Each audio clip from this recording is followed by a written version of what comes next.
Student. আচ্ছা তোমরা এটাকে ছবি আঁকো বলো তো। অনেকে আঁকো তো। আচ্ছা কি কি ছবি আঁকো দেখি। আচ্ছা অনেক কিছু আঁকো তাই তো, বই, টেবিল, চেয়ার, কাপড়, অনেক কিছু তাই তো, প্রকৃতির ছবি আঁকো। আচ্ছা বেশ। আচ্ছা ছবিগুলো কি হয় না, যখন আমরা ছবিগুলো আঁকি সেই ছবিগুলো হয় কি মানে অনুকরণ অর্থাৎ প্রতিলিপি নির্মাণ। যখন কোনো একটা ছবি আঁকি সেটা কোনো একটা বিষয় বা বস্তুকে কেন্দ্র করে আমরা আঁকি তাই তো, তো সেটা হয় আমাদের প্রতিলিপি নির্মাণ বা অনুকরণ। এরকমই একটি গল্প আজকে আমরা পড়বো, এটা একটি গল্প, সেটা হলো মানে প্রথম ছবি দেখেছেন বনফুল। আচ্ছা বলো তো কে কে বনফুলের প্রকৃত নাম জানো বলো তো বনফুল। আচ্ছা বনফুল কি তার আসল নাম, ছোট নাম তাই তো। আচ্ছা তাহলে বনফুলের প্রকৃত নাম কি বলো দেখি। গুড, পরাশর মুখোপাধ্যায়। আরেকটি বললাম বনফুলের প্রকৃত নাম হলো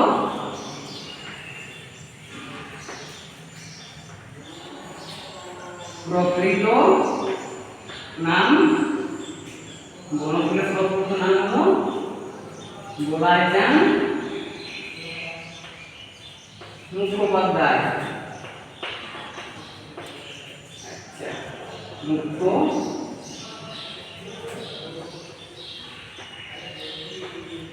মুখোপাধ্যায়।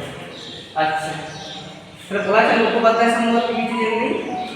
তিনি জন্মগ্রহণ করেছেন বিহারের পুরুলিয়া জেলার মনিহারিতে, ঠিক আছে। তিনি পেশায় ছিলেন একজন ডাক্তার। তিনি পাটনা মেডিকেল কলেজ থেকে ডাক্তারি পাস করেন।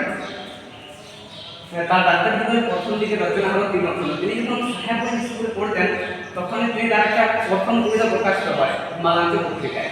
এরপর তিনি বিভিন্ন ছোট গল্প প্রবন্ধ রচনা করেছেন, ঠিক আছে। এছাড়া তিনি ছোটদের জন্য বিভিন্ন উপন্যাস রচনা করেছেন।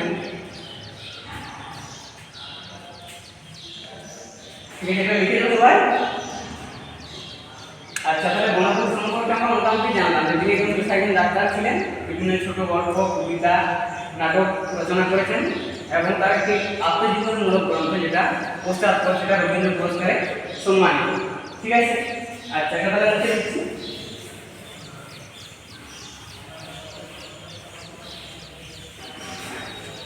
তাহলে খোকনের প্রথম ছবি। তাহলে খোকনের গল্পটা আমরা প্রথমে দেখি। খোকন ছোট ছিল, সে যখন ছোট ছিল তখন সে কাগজের পেন্সিল দিয়ে আঁকি বুকি কাটতো, ঠিক আছে। তারপর যখন সে বড় হয়েছে ক্লাস 10-এ পড়ে স্কুলে ভর্তি হয়েছে, স্কুলে ড্রয়িং শেখানো হয়, সেখানে ড্রয়িং খোকন শিখতে লাগলো। সেখানে কি করতো তখন টেবিল, চেয়ার, কাপ, কুর্সি বিভিন্ন ছবি আঁকতো। একদিন ড্রয়িংয়ের মাস্টারমশাই তাকে বললেন তোমার বাড়ির কাছে যে ইউক্লিপটাস গাছটা দেখতে পাওয়া যায় সেটা থেকে ছবি আঁকো। তিনি সেটা এঁকে ফেললেন এবং খুবই প্রশংসা করেছিলেন।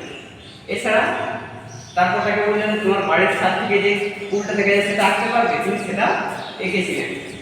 এরপর তিনি সেটা প্রশংসা করেছিলেন শিক্ষক মাস্টার।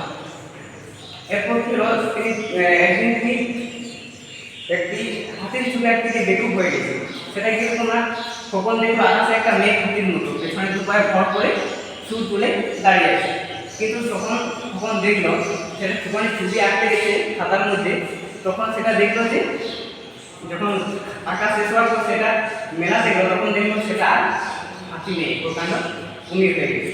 এছাড়া একদিন তার মনে উপলব্ধি হয়েছে যে একদিন সে সূর্যের যে ছবি এঁকেছিল বা প্রকৃতির যে সৌন্দর্য, গোলাপ ফুলের একটা সৌন্দর্য, প্রকৃতির যে সৌন্দর্য সেটা তার খাতার মধ্যে ফুটে উঠছে না, এটা তার উপলব্ধি তার মধ্যে একটা জেগেছিল। খোকন বাবার একজন বন্ধু বিখ্যাত চিত্রকর, তিনি কোথায় থাকেন? লখনৌ শহর। আচ্ছা লখনৌ শহর কিসের জন্য বিখ্যাত হতে বলতে পারবে?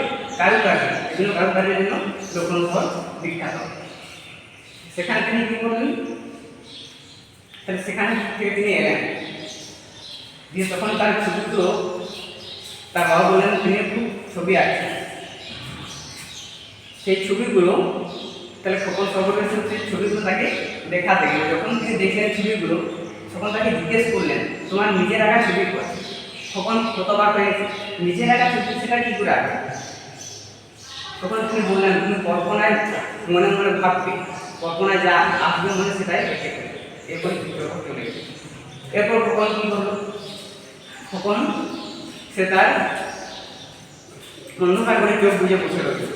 একটা সাদা কাগজ কালো রঙের তুলিতে করে উঠল। সে কালোর মধ্যে করে দেখতে পেল সে যখন চোখ খুলে দেখলো যে ছবিটা কী হয়েছে, তখন সে কালো রঙের দেখতে পেলে একটা মুখ ফুটে উঠেছে এবং চোখ আছে অদ্ভুত হাসি সেই চোখ।